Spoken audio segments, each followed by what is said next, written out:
भारत में इस वक्त ट्रंप के टैरिफ को लेकर घमासान जारी है। भारत अपने तरीके से अलग अलग नए रास्ते निकालने पर जुटा हुआ है कि किसी भी तरह इस टैरिफ का असर भारतीयों पर न पड़े और ट्रंप के टैरिफ का जवाब तगड़े तरीके से दिया जाए। लेकिन इस महीने के अंत में प्रधानमंत्री नरेंद्र मोदी एससीओ समिट के लिए चीन का दौरा भी करने वाले और अब उस दौरे को लेकर भी खूब चर्चाएं शुरू हो चुकी हैं। कहा यह जा रहा है कि एससीओ समिट से भारत एक बड़ा प्लान लेकर आ सकता है और ट्रंप के टैरिफ का जवाब वहीं से दिया जा सकता है, क्योंकि दूसरी तरफ प्रधानमंत्री नरेंद्र मोदी के चीन जाने की चर्चा अब चीन में भी खूब हो रही है। चीनी एक्सपर्ट्स भारतीय प्रधानमंत्री की चीन यात्रा को बेहद महत्वपूर्ण बता रहे हैं। चीन से इस यात्रा को लेकर क्या कुछ कहा जा रहा है ये तो आपको बताएंगे, लेकिन उससे पहले यह भी समझना जरूरी है कि क्या सच में एससीओ समिट के दौरान इस टैरिफ की चर्चा हो सकती है, क्या व्यापार को लेकर चर्चाएं हो सकती हैं, और अगर ये चर्चा होती है तो क्या भारत पर लगे इस टैरिफ का कोई हल एससीओ समिट से निकलकर सामने आ सकता है। इसे समझने के लिए हमारे साथ विदेश मामलों के जानकार, शिक्षाविद और लेखक निपुण जी मौजूद हैं, जो आपको बताएंगे कि आखिर एससीओ समिट में क्या कुछ होने वाला है। प्रधानमंत्री मोदी जापान और चीन की यात्रा पर जाने वाले हैं और चीन में एससीओ की समिट में पार्टिसिपेशन करेंगे। ये एक बड़ी बात उठ रही है कि क्या एससीओ के मीटिंग के अंदर भारत के द्वारा मुद्दा टैरिफ का बनाया जाएगा या नहीं बनाया जाएगा। इसको लेकर देखिए बहुत सारी थ्योरीज चल रही है। कुछ कह रहे हैं कि नहीं, ऐसा मुद्दा नहीं उठेगा क्योंकि एससीओ का जो मोटिव है वो कुछ और है, लेकिन ऐसा नहीं है।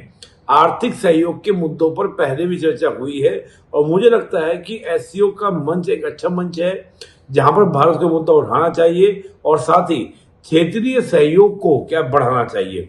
हम देखते हैं ऑलरेडी ब्रिक्स जो है वो लगातार अमेरिका का विरोध कर रहा है और एससीओ की अगर हम ग्रुप की बात करते हैं तो यहाँ पे भारत और चीन ही बड़े प्लेयर हैं। यहाँ पे बड़े क्या आपके बड़े संगठन दिखाई देंगे जो यहाँ पर क्या करते हैं, वर्क करते हैं, काम करते हैं। तो एससीओ का एक मंच है जो एक भारत को एक अच्छा विकल्प देता है।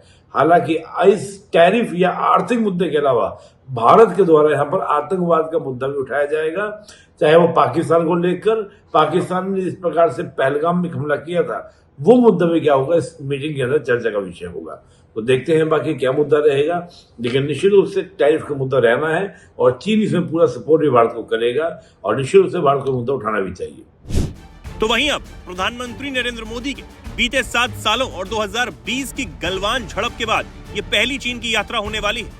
मोदी ऐसे समय में चीन जा रहे हैं जब कई मुद्दों पर भारत और अमेरिका से रिश्ते तनाव का शिकार हैं। ऐसे में चीनी टिप्पणीकार मोदी के बीजिंग आने को एक सामान्य राजनयिक यात्रा से कई ज्यादा मान रहे हैं। उनका मानना है कि यह दौरा चीन के लिए नए रास्ते खोलता है, लेकिन कुछ शर्तों के साथ ही ये होगा।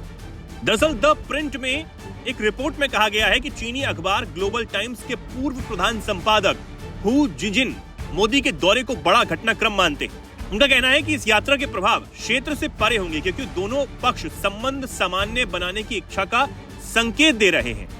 वहीं कई चीनी एक्सपर्ट्स इस यात्रा को बड़ा दांव बता रहे हैं। वहीं कई चीनी नागरिकों को लगता है कि अमेरिका के साथ तनाव के चलते भारत खुद को घिरा पा रहा है और बीजिंग की तरफ देखना उसकी मजबूरी हो चुकी है। चीनी विश्लेषक भारत को चीन के साथ अपने संबंधों को लेकर गंभीर होने की सलाह भी देते हैं। वो मोदी की यात्रा को एक उद्देश्यपूर्ण यात्रा मानते हैं जो अमेरिकी हिंद प्रशांत रणनीति को कमजोर कर सकती है।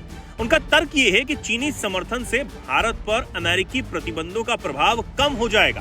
हालांकि कई एक्सपर्ट्स भारत में ये कह रहे हैं कि ट्रंप को दिक्कत सिर्फ भारत से नहीं बल्कि ब्रिक्स देशों से है और ऐसे में ब्रिक्स देशों का करीब आना और अपने संबंधों को मजबूत करना एक सही विकल्प हो सकता है।